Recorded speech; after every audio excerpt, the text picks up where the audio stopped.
So a collection is actually a group of objects that children can sort and classify by various attributes.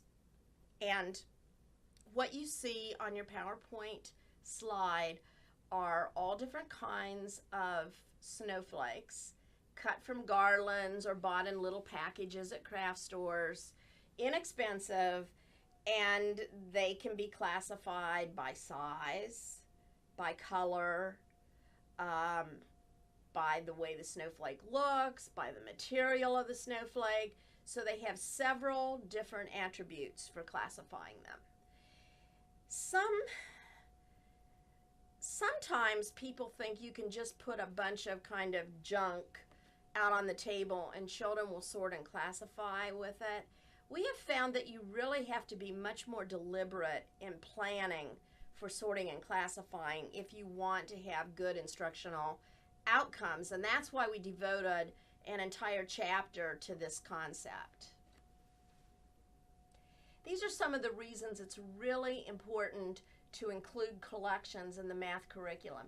You probably want something out there to sort and classify almost every week, and then you'll vary the materials and extend them as the year goes on. First of all, collections encourage children to sort and classify objects. This is a really important concept. Later, we're going to want children to use objects to pattern. But if children can't distinguish what's the same or what's different about objects that are in a pattern, they can't perceive the pattern. So sorting and classifying helps them to perceive detail and to make comparisons among objects based on a particular detail or a particular characteristic. Collections also help children observe similarities and differences. And typically, children want to focus on one attribute. So let's say I have some bottle caps here. Typically, children would look at bottle caps and focus on color. And right now, they are sorted according to color. But through carefully designed collections, we can help children begin to understand that there are different ways to sort this. So while this is in the red category now, if I decided to sort by size, then my red and green could both be together in the small category. So collections really help expand children's thinking.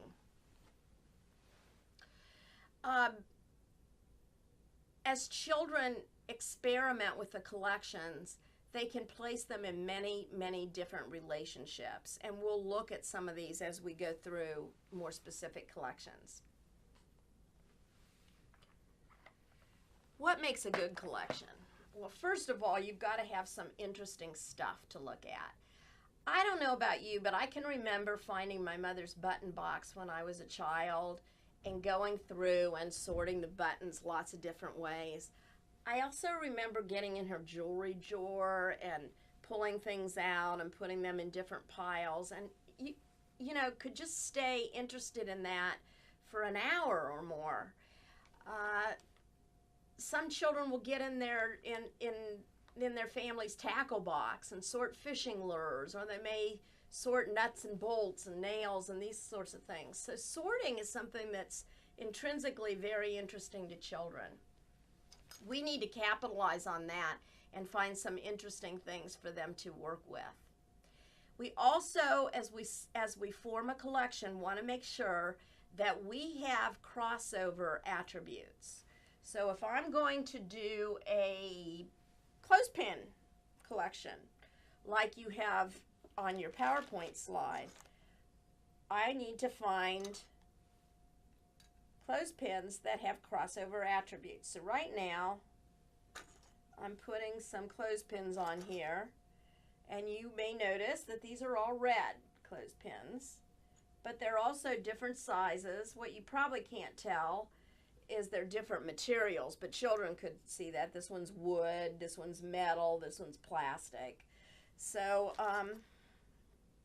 now if I want a good collection, I need to find some other colors that have the same attributes. So here's a green one that's metal. Here's a green one that's plastic. Here's a green one that's wood. You get the idea.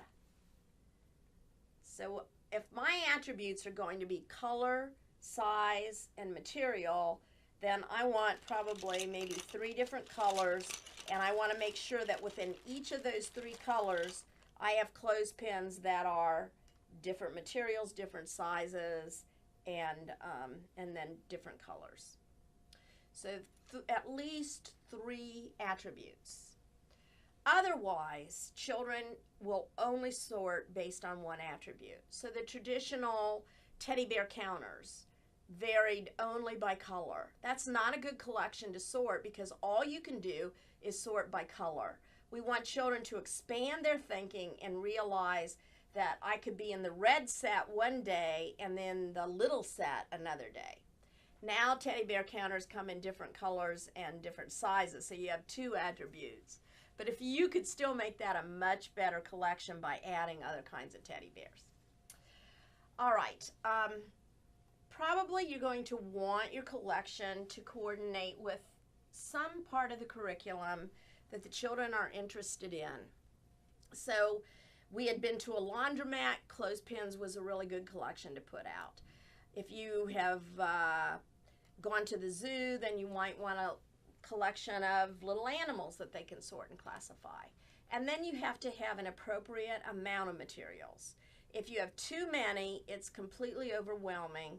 But if you have too few, then it's not enough to be interesting to bother to sort them. Your textbook will give you suggestions of many different kinds of collections and how many you might want to start with, what attributes you might want to start with, and then what things you would add as children progress in their thinking. And all of these collections were very inexpensive to assemble, many of them free. What you're looking at on the PowerPoint slide is a hat collection. These are little novelty hats from craft stores, and they have the prerequisite crossover of attributes. So here I have kind of a bluish gray hat. This one's raffia. It's a sunbonnet. That's a football helmet. This is a raffia one, but it's much smaller. And within this collection, we have crossover attributes of size, material, color, and type of hat. So a hat collection is something you might want to raid the toy box and start, or just start picking things up when you see it. But you also see there's a sorting tray out there with it. And that's important too, because by providing the sorting tray, you really guide the children towards what they can do with the objects. Otherwise, you're going to have a lot of dumping and pouring and mixing in with other materials that you may have on your manipulative shelf. So let's say I'm the teacher and I see some children playing with the hat collection and sorting them out by color. I'm probably going to make a note of that, and maybe the next day I see them doing the same thing. If they're not moving on to other attributes, then I might decide to join the play and intervene and give them another idea. So I might say, oh, can I play too? I really like to play with the hats, and they will usually say yes. They usually want to play with me. And I might say, well, I've been watching baseball. I want all the baseball caps for my section. Can you help me find, here's 2 baseball caps. Can you help me find some more baseball caps to put in my section? So now they're getting the idea, oh, it doesn't have to be just by color. It could be by type of cap. So this would be the type of intervention I would probably slip in, but do it through the children's play. The easiest collections to get started with are probably bottle caps, buttons, and keys. Bottle caps, you'll find you can assemble probably in a week and have a pretty decent bottle cap collection. If you find that you don't go through bottle caps that frequently, post a little note on your door or send a note home with the children. You'll probably get within a week all the bottle caps you would ever need for a bottle cap collection. It's an interesting collection for children because they vary in size, they vary in shape, they certainly vary in color. Some of them are things they're familiar with, others are not. So, for example, you could have 3D kinds of caps that stack vertically.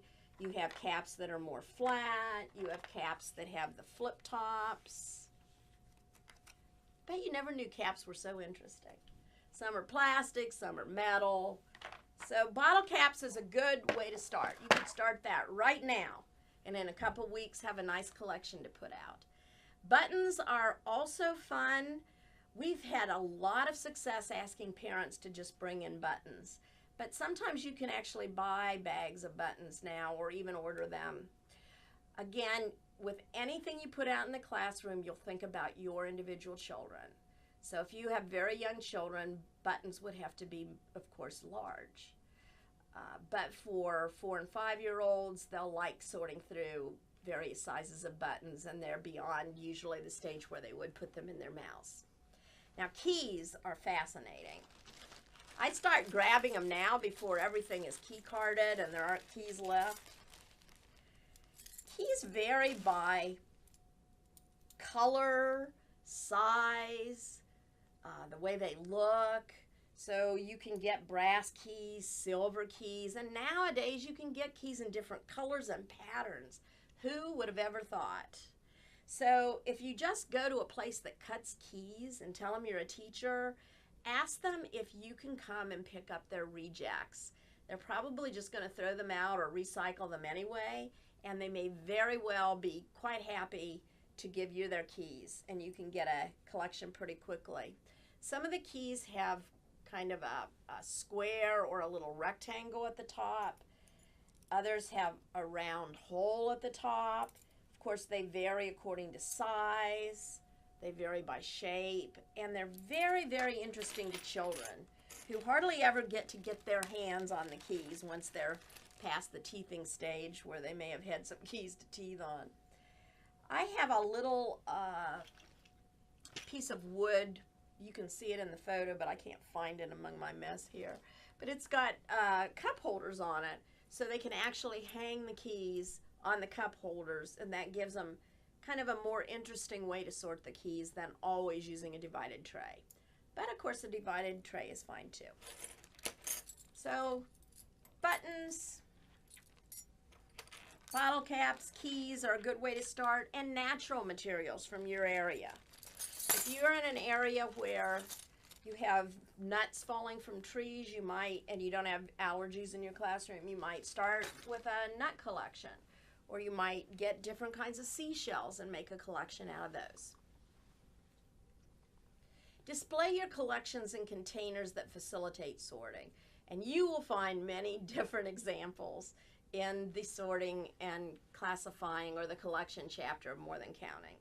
We've used everything from clear change purses for sorting international money to the cup hooks and various kinds of divided trays, so you'll see some examples. Again, always think about attributes that you can model in terms of sorting and classifying to move your children forward in their thinking.